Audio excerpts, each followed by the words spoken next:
선량한 차별주의자라고 하는 책이 있습니다. 이 책에 의하면은 대부분의 사람들은 평등을 지향하고 차별을 반대합니다. 그리고 대부분의 선량한 시민들은 자신이 누군가를 차별한다고 생각하지 않습니다.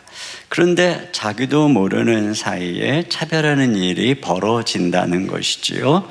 왜냐하면은 그것은 우리가 가지고 있는 특권을 인식하지 못하기 때문에 그렇다는 것입니다.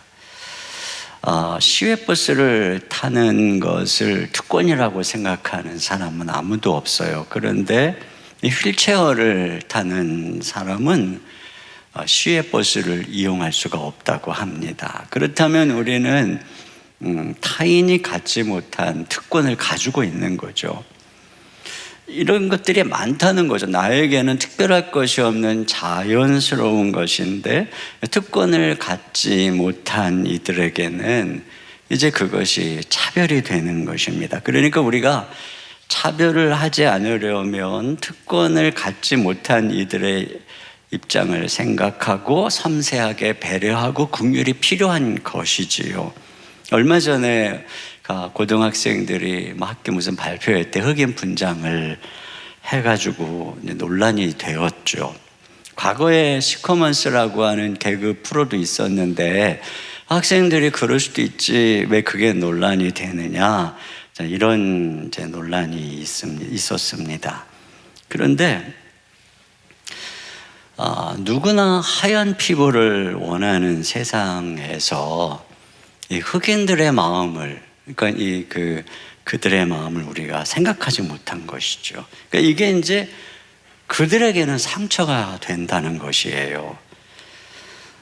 웃음을 유발하려고 다른 누군가를 이렇게 비하할 때 그냥 아무렇지도 않게 넘어가는 듯하지만 사실은 이제 그 사람의 입장에서는 마음에 이제 상처가 되는 것이지요. 근데 그때 이제 우리는 어떤 그런 유머를 통해서 누군가를 차별하고 있는 것입니다. 또 격려한답시고 장애인에게 희망을 가지세요라고 하는 말도 그의 삶에 지금 희망이 없다고 우리가 전제하고 있는, 그렇기 때문에 오히려 모욕이 되는 말이 된다는 것이죠. 우리가 나름 선량하게 산다고 생각하지만 실제로는 우리가 연약한 사람의 입장에 서서 그의 상황을 이렇게 배려하지 않으면서 우리 입장에서 그냥 일상적으로 하는 많은 말들이 그들을 차별하는 말이 될 수 있다는 것이죠. 자, 오늘 이 성경은 바로 그 차별에 대해서 말씀하고 있는데요. 자, 2장 1절을 다시 한번 읽습니다. 시작. 내 형제들아, 영광의 주 곧 우리 주 예수 그리스도에 대한 믿음을 너희가 가졌으니 사람을 차별하여 대하지 말라. 네, 그 사람을 차별하여 대하지 말라고 하시면서 특별히 이제 이유에 대해서 우리의 믿음 때문에 우리가 영광의 주 우리 주 예수 그리스도를 믿기 때문에 차별하지 말아야 된다는 것입니다. 예수님은 우리를 차별하지 않으셨어요. 그렇기 때문에 그런 예수님을 믿는다면 우리는 차별할 수 없다, 이런 말씀을 하는 것입니다. 자, 여기에 1절에 나오는 이 영광의 주의 의미, 또 우리 주 예수 그리스도에 대한 믿음에 대해서는 제가 결론에 가서 좀 더 분명하게, 결론에 가야 제가 분명하게 말씀드릴 수 있기 때문에 다시 말씀드리겠습니다. 기억할 것은 예수님을 믿는다면 우리는 결코 차별할 수 없다는 것이고, 진정한 믿음은 대인관계의 삶의 변화를 가져온다는 것입니다. 그런데 당시에 그럼에도 불구하고 교회 안에 이런 차별이 일어나고 있었어요. 자, 야고보가 지적하는 차별에 대해서 2절 3절 한 번 더 봅니다. 시작. 만일 너희 회당에 금가락지를 끼고 아름다운 옷을 입은 사람이 들어오고 또 남루한 옷을 입은 가난한 사람이 들어올 때에 너희가 아름다운 옷을 입은 자를 눈여겨보고 말하되 여기 좋은 자리에 앉으소서 하고 또 가난한 자에게 말하되 너는 거기 서 있든지 내 발등상 아래에 앉으라 하면 네, 그러니까 아름다운 옷을 입고 금가락지를 낀 사람이 들어오니까 그 눈여겨 봤대요. 그리고 여기 좋은 자리에 앉으세요. 그런데 이제 가난한 남루한 옷을 입은 사람에게는 그냥 서 있든지 여기 내 발등상 아래 내 발치에 앉으시오 이렇게 얘기를 한 거죠. 이걸 이제 이런 사건이 있었던 것을 분명히 이제 야고보가 들었겠죠. 이것을 지적한 것이에요. 근데 사실 그 당시의 시대상을 고려해 볼 때 여기 부자는 신분이 높은 사람일 확률이 높아요. 그리고 가난한 사람은 노예이거나 하층민일 확률이 높습니다. 그러니까 이런 것들은 그 당시 신분 계급 사회를 생각해 볼 때 일반 사회에 통용되는 그런 태도였을 것 같아요. 그러니까 지금 교회가 세상에서 하는 대로 습관대로 하고 있다고 말할 수가 있겠습니다. 그런데 야고보는 그런 부분에 대해서 이것은 예수님을 믿는 믿음의 사람들에게는 합당하지 않은 것이라고 말씀하고 있는 것이죠. 어떤 면에서 보면은 그들은 그냥 그렇게 나쁜 사람이라고 스스로 생각하기보다는 뭐 선량한 차별주의자 정도 될지도 몰라요. 그런데 오늘 성경 말씀은 연약한 자의 입장을 배려하지 않는 것이 하나님 앞에서 얼마나 큰 죄악인가를 오늘 말씀을 하고 있어요. 자, 첫째로는 성도가 서로 차별하는 것은 악한 일이라고 말씀하고 있습니다. 4절입니다. 시작. 너희끼리 서로 차별하며 악한 생각으로 판단하는 자가 되는 것이 아니냐. 네, 아마도 여기 이렇게 눈여겨보고 이렇게 이제 이 가난한 자 부자가 처음 뭐 교회 안에 들어온 사람이라고 생각할 수 있을 것 같습니다. 근데 이제 이런 하나의 사건을 통해서 야고보가 뭐라 그러냐면은 그거는 너희들끼리 서로 차별하고 있는 것이 아니냐, 악한 생각으로 서로 판단하고 있는 것이 아니냐 이런 말씀을 하고 있는 거죠. 그러니까 그 하나의 사건이 너희 교회 공동체의 현주소를 보여주는 것이다. 이렇게 지금 질타하고 있는 것입니다. 예를 들어서 교회가 어떤 뭐 정치인이나 또는 뭐 기업의 총수가 왔다고 상석에 앉히고 막 뭐 대우해주고 막 이렇게 소개하고 막 이러면 자, 이런 분위기 자체가 교회 안에서 야, 너희가 좀 있는 사람과 그렇지 않은 사람을 이렇게 차별하고 있는 너네 그런 공동체 분위기 아니냐. 자, 이런 것을 이제 말씀하고 있는 것과 같다라고 할 수가 있겠습니다. 이런 것들이 왜 교회 안에서 취해서는 안 될 행동이라고 말하는가 보십시오. 5절입니다. 시작. 내 사랑하는 형제들아 들을지어다. 하나님이 세상에서 가난한 자를 택하사 믿음에 부요하게 하시고 또 자기를 사랑하는 자들에게 약속하신 나라를 상속으로 받게 하지 아니하셨느냐. 네, 하나님께서는 오히려 가난한 자를 택해서 믿음에 부요하게 하시고 상속자가 되게 하셨다라고 말씀하고 있습니다. 실제로 교회 안에 이 로마 시대의 교회의 성도의 70%는 하층민이나 여자들이었습니다. 물론 귀족도 있고 부자들도 있고 그렇지만 가난한 하층민들이 훨씬 많았습니다.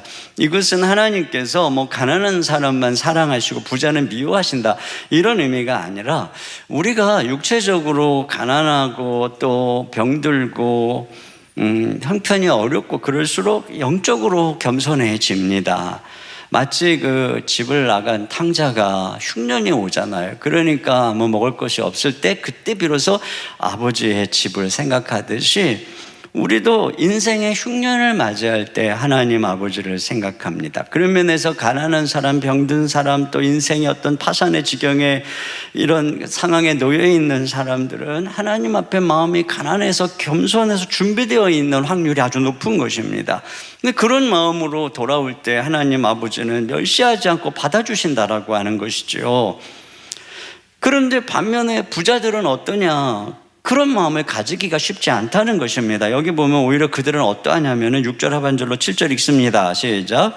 부자는 너희를 억압하며 법정으로 끌고 가지 아니하느냐. 그들은 너희에게 대하여 일컫는 바 그 아름다운 이름을 비방하지 아니하느냐. 네, 오히려 그들은 성도들을 억압하고 법정으로 끌고 가고 그리스도를 비방하고, 그러니까 가난한 자들은 복음을 듣고 주님 앞에 나오는데 이 형편이 좋은 사람들은 복음을 거부하고 교회를 비방하고 핍박한다라고 하는 것입니다. 특별히 그 당시에 부자들은 대부분 권력자들이죠. 뭐 유대인들 중에서는 바리새인이나 사두개인들이나 제사장들이나 그들이 어떻게 교회를 핍박하고 있는지를 우리가 다 알고 있고, 또 로마 시대에도 귀족이나 권력자들이 얼마나 교회를 핍박했는지 그 10대 박해 사건을 우리가 이미 잘 알고 있지 않습니까? 그런데 이런 상황임에도 불구하고 정작 교회가 어떻게 했느냐? 부자에게는 선대하고 이 가난해서 주님께 겸손함으로 나오는 자들은 업신여겼다는 거예요. 6절에 보니까 너희는 도리어 가난한 자를 업신여겼도다, 이렇게 말씀하고 있습니다. 여러분, 그 탕자가 돌아올 때에 아버지가 어떻게 합니까?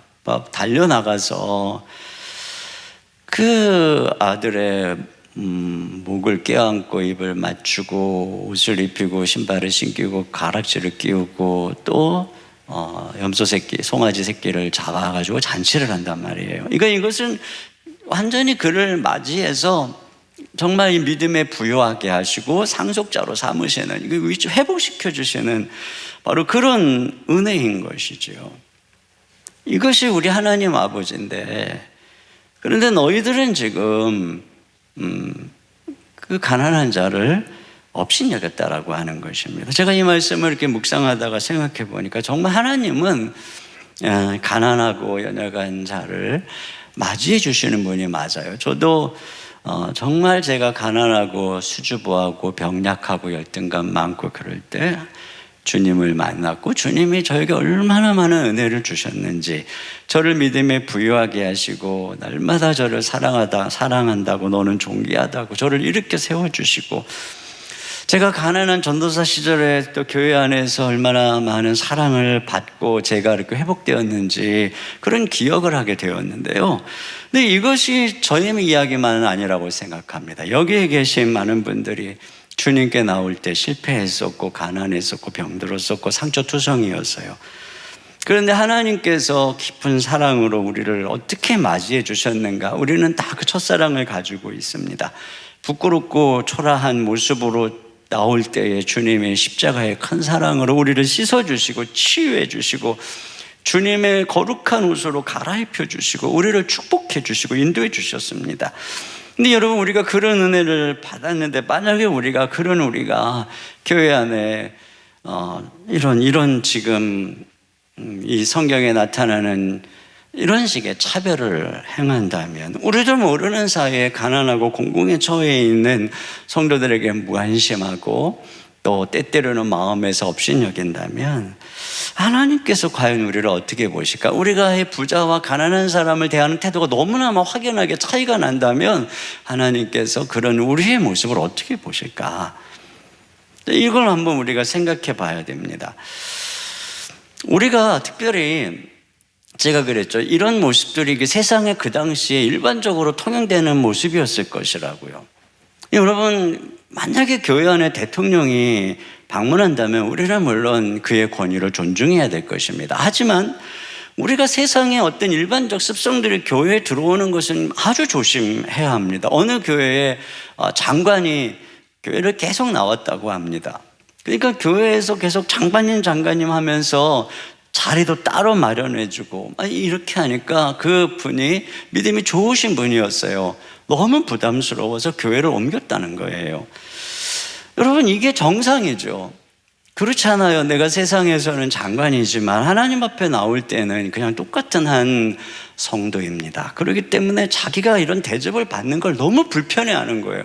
이게 마땅한 생각입니다. 내가 교회에서 내가 이런 존재, 나를 안 알아줘? 이게 이상한 거예요. 이게 이상한 거고, 내가 이 특별한 대접을 받는다는 거, 이게 너무나 어색한 것. 이것이 바로 정상적이고 성숙한 신자의 마음이라는 거죠.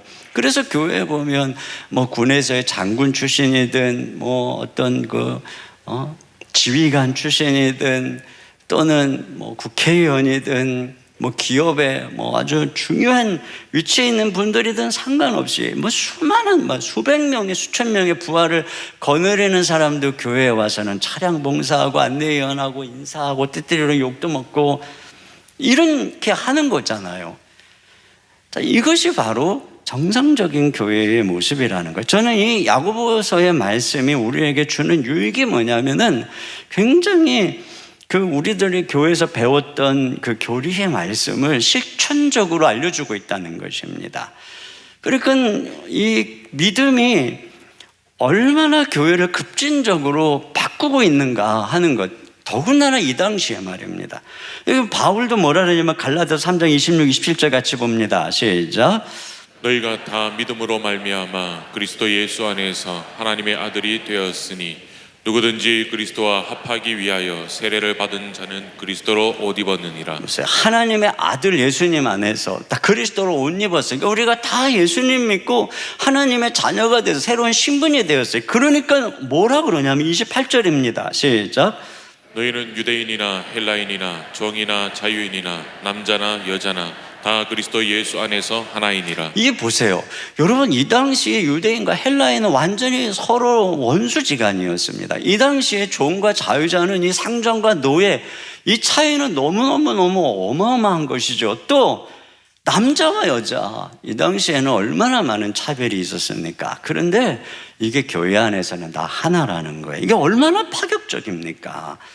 이렇게 얘기할 때 바울도 그렇고 이걸 실제적으로 지금 우리에게 적용해서 호되게 집착하는 이 야고보의 모습을 볼 때, 야, 그 당시에 이 믿음이라고 하는 것이, 그 당시에 이 교회 공동체라고 하는 것이 얼마나 이 믿음을 실제로 살아내고 있었는 혁명적인 공동체였나, 급진적인 공동체였는가 하는 것을 보여주는 거죠.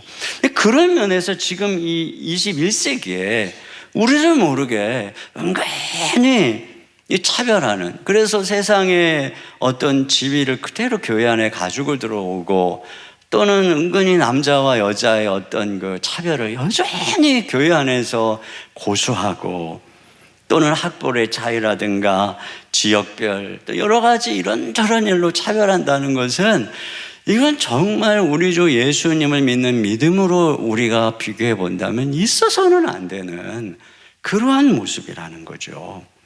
이게 하나님이 미워하는 죄라는 거예요. 자, 그런 면에서 두 번째로 우리가 차별하지 말아야 되는 또 한 가지 이유는 우리 신자들에게는 반드시 지켜야 되는 최고의 법이 있다는 것입니다. 8절입니다. 시작. 너희가 만일 성경에 기록된 대로 내 이웃 사랑하기를 내 몸과 같이 사랑하라 하신 최고의 법을 지키면 잘하는 것이거니와. 네, 여기 최고의 법이라고 하는 이 단어, 이 바실리콘이라고 하는 이 최고라고 하는 말은 로얄이라는 의미입니다. 그러니까 왕의 법이라고 하는 뜻입니다. 여러분, 교회 안에 우리 신자들의 왕은 그리스도죠. 그러므로 최고의 법은 그리스도의 법이라고 하는 의미입니다. 그게 뭐냐? 내 이웃을 내 몸과 같이 사랑하라. 이 사랑하라고 하는 계명이라는 것입니다. 물론 이것은 율법의 말씀입니다. 한 서기관이 예수님께 와서 율법의 계명 중에 첫째 되는 것이 무엇입니까? 라고 하니까 주님께서 첫째는 하나님을 사랑하는 것이고 둘째는 내 이웃을 내 몸과 같이 사랑하는 것이라고 하신 말씀. 자, 마가복음 12장 31절만 봅니다. 시작. 둘째는 이것이니 내 이웃을 내 자신과 같이 사랑하라 하신 것이라. 이보다 더 큰 계명이 없느니라. 네, 이게 가장 큰 계명이라고 하는 것이에요. 이게 최고의 법이라고 하는 것입니다. 하나님을 사랑하고 이웃을 사랑하는 것.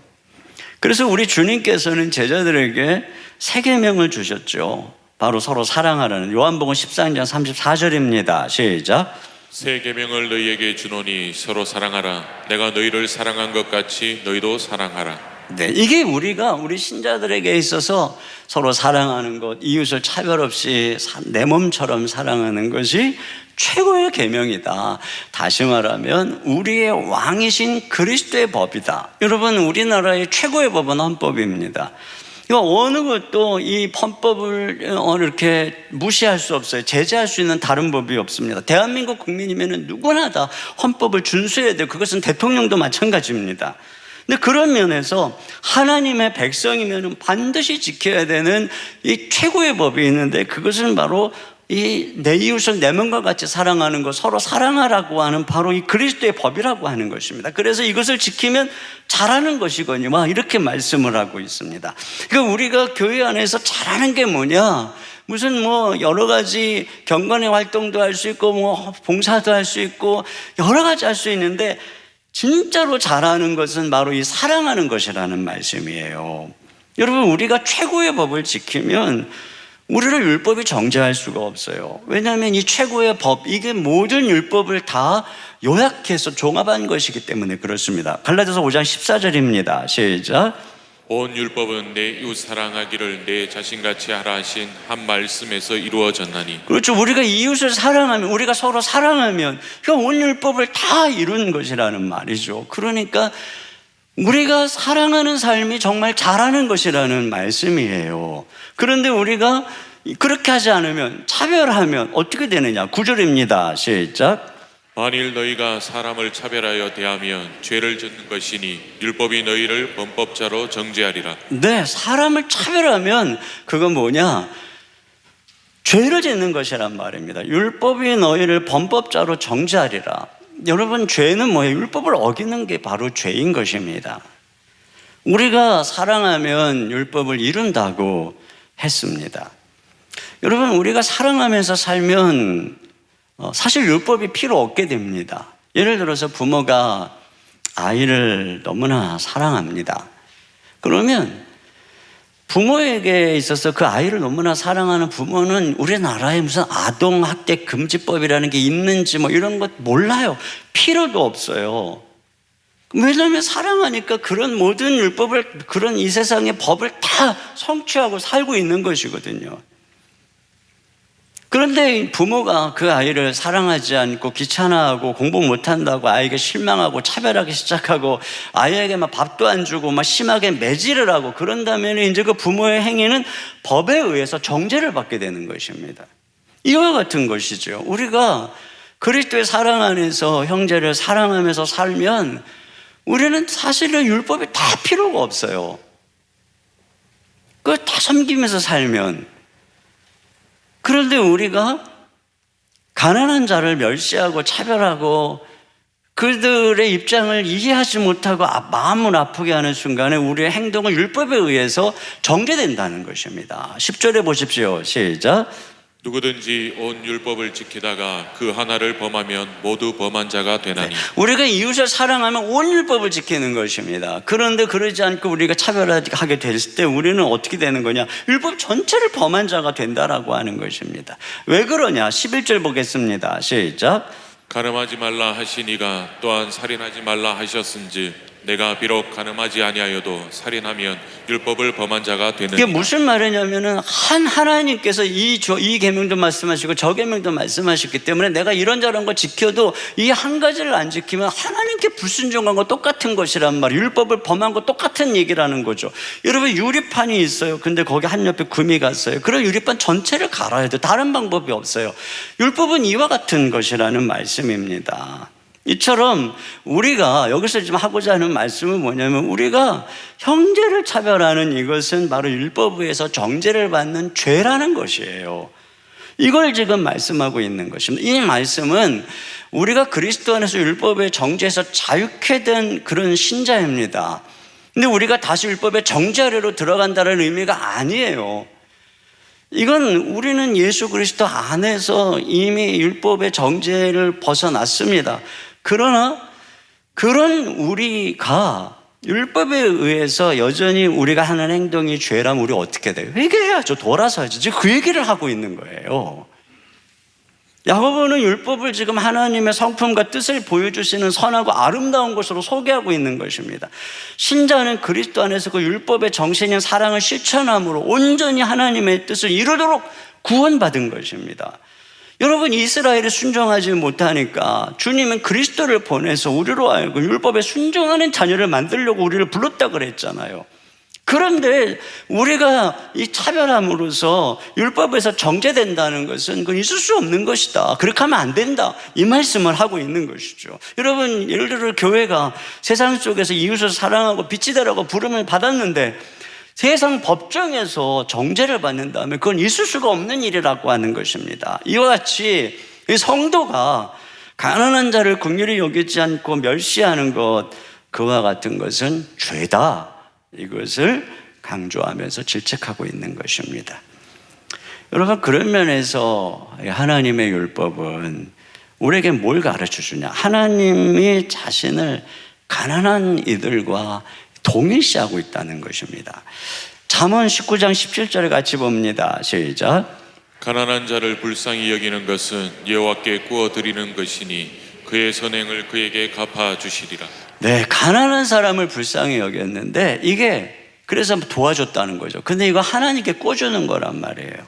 하나님 그렇게 생각하시겠다는 것입니다. 이 말씀 앞에 보면은 이 4절에 잠언 19장 4절 하반절에 이 가난한 즉 친구가 끊어지느니라. 자, 7절은 이렇게 말해요. 다 같이요. 시작. 가난한 자는 그의 형제들에게도 미움을 받거든 하물며 친구야 그를 멀리하지 아니하겠느냐. 따라가며 말하려 할지라도 그들이 없어졌느니라. 네, 가난하니까 자꾸 친구에게 손을 벌리니까 전화도 안 받고 안 만나주는 거예요. 주변에 도울 사람이 사라지는 것입니다. 그런데 바로 그런 가난한 사람을 불쌍히 여기서 도와주면 그것을 하나님께 구워준 것으로 여기고 그 사람은 갚을 능력이 없어도 하나님께서는 갚아주신다라고 하는 겁니다. 시편 37편 25절입니다. 시작. 내가 어려서부터 늙기까지 의인이 버림을 당하거나 그의 자손이 걸식함을 보지 못하였도다. 그는 16절도요? 정욕토록 은혜를 베풀고 구워주니 그의 자손이 복을 받는도다. 네, 이와 같은 거 하나님께서는 지금 당장은 아니어도 이 후손 때라도 다 갚아주신다라고 하는 것입니다. 또 잠언 14장 31절도 봅니다. 시작. 가난한 사람을 학대하는 자는 그를 지으신 이를 멸시하는 자요 궁핍한 사람을 불쌍히 여기는 자는 주를 공경하는 자니라. 네, 가난한 사람을 멸시하면 하나님이 자신을 모욕하는 것으로 여기신다는 거예요. 그러니까 주님께서는 이와 같이 이 힘없고 이 상처 있고 연약한 자들과 하나님 자신을 지금 동일시하고 있는 것입니다. 그래서 우리가 가난한 사람 앞에 어떻게 행동하는지 그 태도를 보고 그가 진정 하나님을 공경하는지 멸시하는지를 판단하시겠다라고 하는 것입니다. 이것이 바로 이게 신자가 지켜야 되는 이 공동체 내에서의 최고의 법은 뭐냐? 바로 이웃을 사랑하는 것, 차별하지 않는 것, 이것이라고 말씀하고 있는 것입니다. 자, 그러면 세 번째로 신자가 율법을 범해도 심판받지 않는 것일까? 여러분, 신자는 분명히 율법의 정죄에서 벗어난 사람들입니다. 하지만 오늘 성경은 신자가 그렇다고 심판을 받지 않는 것은 아니라고 말합니다. 자, 12절입니다. 시작. 너희는 자유의 율법대로 심판받을 자처럼 말도 하고 행하기도 하라. 여기 심판받을 자처럼 이것은 앞으로 심판을 받을 예정이기 때문에 이런 뜻입니다. 그러므로 그렇게 그걸 기억하고 말도 하고 행동도 해야 된다. 로마서 14장 10절입니다. 시작. 내가 어찌하여 내 형제를 비판하느냐 어찌하여 내 형제를 업신여기느냐 우리가 다 하나님의 심판대 앞에 서리라. 네, 분명히 우리가 형제를 업신여긴 것을 하나님이 심판대 앞에서 다 신문한다는 거예요.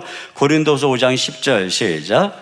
이는 우리가 다 반드시 그리스도의 심판대 앞에 나타나게 되어 각각 선악간에 그 몸으로 행한 것을 따라 받으려 함이라. 네, 이와 같이 심판대 앞에 섭니다. 그러면 우리 신자들은 무엇으로 심판을 받느냐? 여기 12절에 이렇게 되어 있어요. 너희는 자유의 율법대로 심판받을 자처럼. 그러니까 자유의 율법으로 우리가 심판을 받게 된다는 것이에요. 여러분, 앞에서는 율법을 자유케 하는 온전한 율법이라고 했고 여기서는 또 자유의 율법이라고 얘기를 합니다. 우리 신자들은 율법의 정죄에서 예수님 안에서 자유케 되었습니다. 그러니까 더 이상 예수님이 다 율법의 정죄를 받으셨기 때문에 예수님이 주신 의 안에서 우리는 정죄받지 않는다는 것이에요. 그러니까 우리는 자유하죠. 근데 왜 주님이 이런 자유를 우리에게 주셨느냐? 왜 우리를 의롭다 하셨느냐? 그것은 우리가 그리스도의 종이 되고 하나님의 백성이 되어 사랑의 이 하나님의 최고의 법에 순종하는 순종의 백성, 사랑으로 종노릇하는 백성이 되게 하려고 그러셨다는 거예요. 갈라디아서 5장 13절 시작. 형제들아 너희가 자유를 위하여 부르심을 입었으나 그러나 그 자유로 육체의 계를 삼지 말고 오직 사랑으로 서로 종노릇. 네, 그러니까 우리가 자유를 얻었는데 서로 사랑으로 종노릇하는 종이 되라는 거예요. 분명히 자유를 얻었는데 그 자유는 어떤 자유냐면은 종이 되는 자유예요. 말이 이상하죠. 그런데 사랑으로, 여러분 사랑하는 연인을 보세요. 서로 그 대상에게 정말 서로의 그 노예처럼 섬기죠. 이 자녀를 사랑하는 부모를 보세요. 그 아이를 정말 부모가 노예가 된 것처럼 사랑합니다. 그런데 그 속에는 억지로 하는 게 아무것도 없어요. 전부 기쁨으로, 자발적으로, 사랑으로 하는 것입니다. 이게 바로 자유의 율법이에요. 여러분, 복음은 성령 안에서 우리의 마음을 그렇게 변화시킨 것입니다.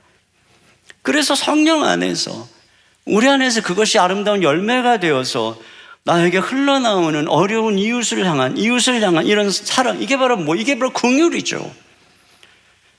바로 이것으로, 그러니까 다시 말하면 이 긍휼로 우리가 심판을 받는다는 거예요. 이 사랑으로 우리가 얼마나 사랑했느냐, 우리가 얼마나 이웃을 사랑하며 긍휼을 베풀었느냐. 13절입니다. 시작. 긍휼을 행하지 아니하는 자에게는 긍휼 없는 심판이 있으리라. 네, 긍휼 없는 자는 긍휼 없는 심판이 있다는 거죠. 여러분, 누가 긍휼이 없는 거예요? 결국은 우리 하나님 아버지의 성품 예수 그리스도의 십자가, 거기에 긍휼의 유전자가 새겨져 있는데, 그런데 그의 심판대 앞에서 그 인생을 종합해 보니까 긍휼이 없어. 왜 유전자 검사를 해보니까 네 친자가 아니라는 뜻이잖아요. 맨날 이렇게 믿습니다 했는데 검사해보니까 가장 중요한 유전자, 긍휼의 유전자가 없는 거예요. 일치가 안 되는 거예요.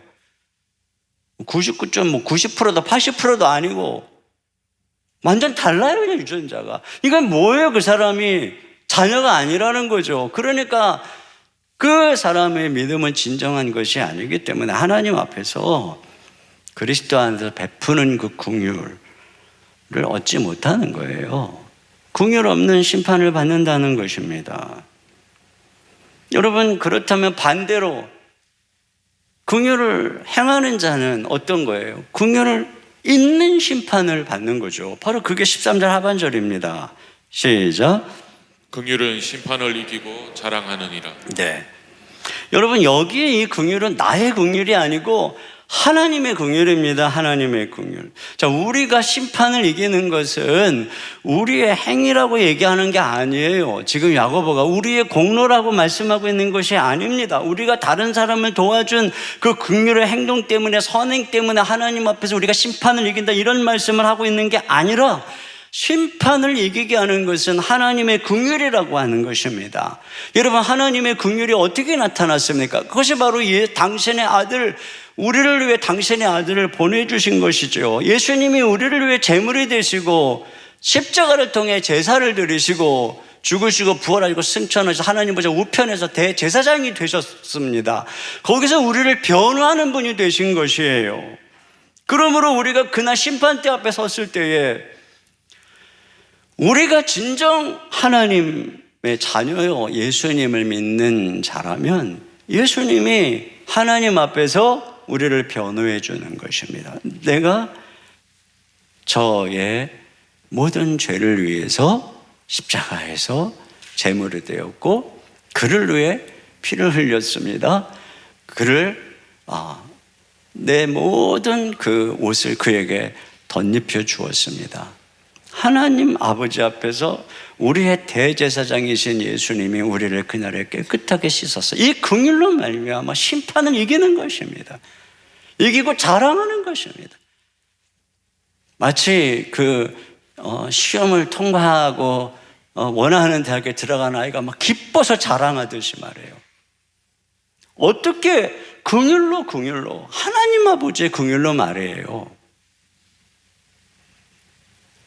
그러면 누가 그날 긍휼을 얻느냐, 이거죠. 이게 이 초점이 바로 그가 긍휼을 베푸는 자다. 여러분, 그날에 예수님이 그래요. 주여 주여 하는 자가 천국에 들어갈 것이 아니다. 내 아버지의 뜻대로 행하는 자가 들어갈 것이다. 이렇게 말씀했어요. 그 아버지의 뜻이 뭐예요? 최고의 법이 그 요약이 긍휼이란 말이에요. 긍휼, 사랑이란 말이에요. 그 여러분, 우리가 여기서 구원받으려면 복음을 듣고 예수를 주라고 고백해야 됩니다. 그런데 우리가 여기서 예수를 주라고 고백하고 믿음으로 정말 하나님의 자녀로 살았다는, 자녀라는 증거를 심판대 앞에서는 그 증거를 제출해야 되는 겁니다. 거기서 주여 주여 당신은 나의 주님입니다 라고 했다고 천국 가는 게 아니고 그러잖아요. 주여 주여 이렇게 말하잖아요. 내가 주의 이름으로 선지자 노릇했습니다. 열심히 교회 사역했습니다. 말하잖아요. 근데 아니래잖아요.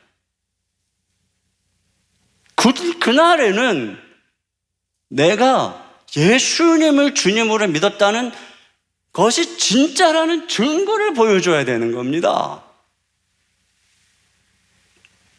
그게 뭐예요? 내가 얼마나 진짜 내 인생에 예수님이 정말 주님이었는가는 입술로 주여라고 고백하는 게 아니라 진짜 그게 진짜 믿음이라면 그 사람은 순종하는 겁니다. 그리스도의 법에 순종하는 겁니다. 그게 뭡니까? 긍휼이죠. 이웃을 사랑하는 것. 이걸로 주님이 우리를 판단한다는 거예요. 여러분, 결론적으로 여기 1절에 영광의 주라고 했습니다.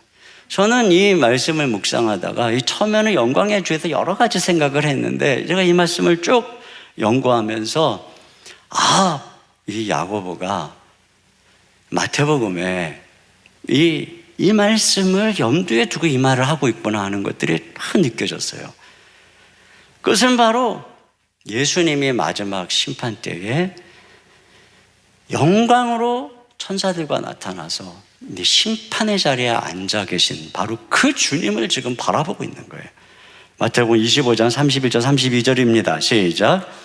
인자가 자기 영광으로 모든 천사와 함께 올 때에 자기 영광의 보좌에 앉으리니 모든 민족을 그 앞에 모으고 각각 구분하기를 목자가 양과 염소를 구분하는 것 같이 하여. 네, 예수님이 심판자라는 겁니다. 그렇다면 우리 주 예수님은 그때에 누구를 양이라고, 누구를 염소라고, 누구를 순종하는 양이요, 누구를 불순종하는 양으로 판단하고 있느냐? 자, 양이 누구냐? 35절 36절 시작. 내가 줄일 때에 너희가 먹을 것을 주었고 목마를 때에 마시게 하였고 나그네 되었을 때에 영접하였고 헐벗었을 때에 옷을 입혔고 병들었을 때에 돌보았고 옥에 갇혔을 때에 와서 보았느니라. 네, 그 예수님께 이렇게, 이게 긍휼이죠. 그러니까 그들이 묻죠. 우리가 언제 주님께 이렇게 했습니까? 40절 시작. 임금이 대답하여 이르시되 내가 진실로 너희에게 이르노니 너희가 여기 내 형제 중에 지극히 작은 자 하나에게 한 것이 곧 내게 한 것이니라. 네. 하시고. 지극히 작은 자, 가난한 자, 아무도 거들떠보지 않는 자, 그에게 한 것이 나에게 한 것이야. 이렇게 판단하신다는 거예요. 반면에 영원한 불못에 들어갈 이 염소, 그들은 누구냐? 42, 43절 시작.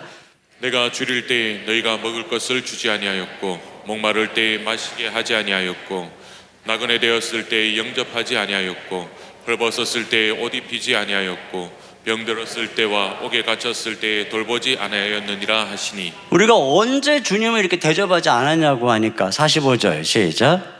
이에 임금이 대답하여 이르시되 내가 진실로 너희에게 이르노니 이 지극히 작은 자 하나에게 하지 아니한 것이 곧 내게 하지 아니한 것이니라 하시니. 네, 이와 같이 그날의 예수님이 긍휼로, 너희가 정말 나를 믿었다면 이 긍휼로 심판하실 것이라는 말씀입니다. 또 그 다음에 나오는 영광의 주, 곧 우리 주 예수 그리스도라고 하죠. 여러분, 이 말은 되게 친근한 말이에요. 우리의 주 예수 그리스도, 특별히 그 초대교회 지금 성도들에게 있어서는 예수님이 어떤 분인지 다 기억하고 있는 그런 것이죠. 여러분, 그분은 어떤 분이었어요? 장차 심판하실, 영광의 보좌에 앉아서 심판하실 우리 주 예수님은 그들에게 어떤 분이었습니까? 예수님은 하나님이시지만 말구유에서 태어나신 분이죠. 예수님이 어려서 할례를 행할 때 비둘기 2마리로 제물을 드린 것을 보면 가난한 집이었다는 것입니다. 그 가난한 집의 아들로 살아가셨습니다. 야고보는 누구보다 감격했을 것 같아요. 하나님의 아들이신 영광의 주 예수 그리스도가 자기와 한 가족이 되어 자기의 형님이 되어 자비와 온유로 함께했던 사실을 기억하겠죠. 그리고 그 가난한 동네에서 차별받던 가난한 이들의 친구가 되었고 그들을 위해서 자기의 모든 부유함을 내어주심으로 가난한 자들을 믿음에 부유하게 하시고 상속자로 삼으셨어요. 그분이 바로 심판대에서 심판하실 분이라면 무엇으로 심판하겠느냐? 우리가 그 예수님을 믿는 믿음이 도대체 뭐겠느냐? 갈라디아서 5장 6절입니다. 시작. 그리스도 예수 안에서는 할례나 무할례나 효력이 없 사랑으로서 역사하는 믿음뿐이니라. 그 진짜 믿음은 사랑으로 역사하는 믿음이다. 믿음이 있는 사람은 긍휼히 여긴다는 것입니다. 누가복음 6장 36절 시작. 너희 아버지의 자비로우신 같이 너희도 자비로운 자가. 네. 그러니까 자비로움이 없이는 절대로 신자가 될 수 없고 하나님의 자녀라 일컬음 받을 수가 없는 것입니다. 여러분, 바로 이것으로 하나님이 우리의 믿음을 평가하신다고 말씀하는 거예요. 그러니까 예수 믿는 신자는 직장에서 함부로 부하 직원이 무능하다고 인격을 무시할 수가 없고 또 함부로 그들에게 욕을 하거나 할 수도 없는 것이며 왕따시키거나 외국인 노동자라고 해서 학대하고 불이익을 주고 이럴 수가 없는 거예요. 그렇게 사람의 인격을 어떤 외적인 것을 보고 우습게 여기고 긍휼히 여기지 않는다면 가정에서 아이들에 대한 아내에 대한 태도도 마찬가지죠. 그는 절대로 하나님의 자녀는 그럴 수가 없다는 것입니다. 한 부유한 할머니가 계셨어요. 평생 결혼도 안 하고 혼자 살았어요. 그러니까 당연히 유산을 남길 자녀도 없었습니다. 재산을 물려줄 만한 가까운 친척은 오직 조카뿐이었어요. 근데 그 조카는 늘 점잖게 또 이 할머니한테 와서 아주 친절하게 대하는 젊은이였어요. 그런데 뜻밖에도 이 젊은이에 대한 이런저런 좋지 않은 소문이 끊이지 않으니까 이 할머니는 내가 조카를 잘못 본 게 아닌가 하는 의심이 들었어요. 이 재산을 물려주는 건 가볍게 결정할 문제가 아니었어요. 이 할머니는 이 재물을 지혜롭고 너그럽게 쓸 줄 아는 이에게 자기 유산을 물려주고 싶었던 것입니다. 그래서 어느 날 할머니는 노숙자처럼 다 떨어진 옷을 입고 부천에 사는 조카네 집의 문을 두드렸어요. 문을 벌컥 열고 나온 젊은이는 이 남루한 할머니를 보자마자 험한 욕을 퍼부으면서 당장 꺼지지 않으면 경찰을 부르겠다고 위협을 한 것입니다. 가난한 노인에게, 이 남루한 노인에게 반응하는 이 모습 속에서 할머니는 조카의 댐댐이를 안 거죠. 자기한테 잘한 게 왜 잘했는지를 알게 된 것입니다. 이게 바로 우리 하나님이 우리를 판단하는 방식입니다. 우리가 이 가난한 사람, 또 우리가 막해도 아무렇지도 않은 사람, 그를 어떻게 대하는가를 보면 너희가 진짜 나를 어떻게 생각하는지 네 속내를 내가 알 수 있다, 이렇게 말씀하는 것이죠. 여러분, 이 말씀을 들을 때 우리가 이 말씀을 무슨 부담이나 또는 정죄로 들어서는 안 될 것입니다. 더 나아가서는 이 말씀을 가지고 누군가를 또 비난하는 그런 식으로 들어선 더 안 될 것입니다. 여러분, 예수님은 우리 마음에 굳은 마음을 제해하시고 부드러운 마음을 주셨습니다. 다시 말하면 옥토밭이 되게 해 주신 것입니다. 그리고 성령 안에서 말씀을 사모하며 그걸 행할 능력을 주셨습니다. 그러니까 복음은 우리에게 이런 말씀을 들을 때 이 말씀을 기쁨으로 받게 하는 것입니다. 그리고 이 말씀을 마음에 품으면서 내 자신을 거울을 보듯이 바꿔가는 거죠. 남을 비춰보지 말고 바꿔가는 거죠. 이런 말씀 가지고 꼭 무슨 우리가 이렇게 살아야 된다는데 교회가 이러면 되냐는데 이런 말하는 분들은 진짜 내가 그분의 속을 한번 뒤집어 보고 싶을 때가 많아요. 꼭 제대로 살지 않는 사람이 그런 말을 한단 말이에요. 여러분, 신자는 그렇게 받는 게 아니에요. 이런 말씀을 통해서 배우는 거예요. 아, 그렇구나. 예수님을 따르는 삶이 이렇게 아름다운 것이구나.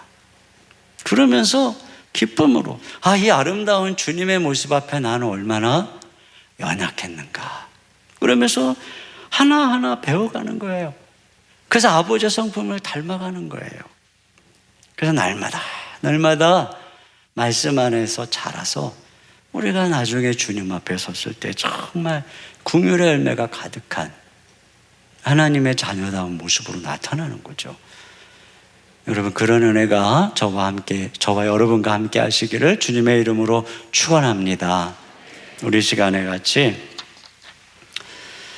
찬양 드리고 싶어요. 사랑의 주님이 날 사랑하시네, 내 모습 이대로 받으셨네. 사랑의 주님이 날 사랑하시듯 나도 너를 사랑하며 섬기리. 우리 가족과 함께 있으면 서로 손을 잡고, 우리 집에서 예배 드리시는 분들은 가족들이 함께 손을 잡고, 또 옆에 있는 분들 얼굴도 좀 바라보면서 우리 같이 찬양 드리겠습니다.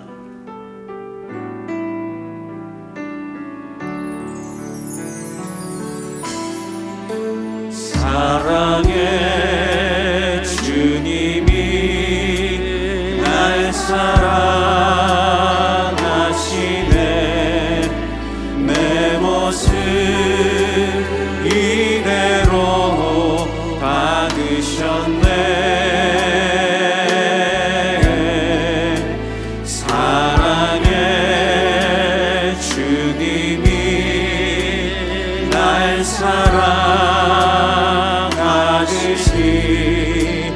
나도 널 사랑하며 우리 한 번 더 합니다. 사랑의 주님이 날 사랑하시네. 사랑의 주님이 날 사랑하시네, 내 모습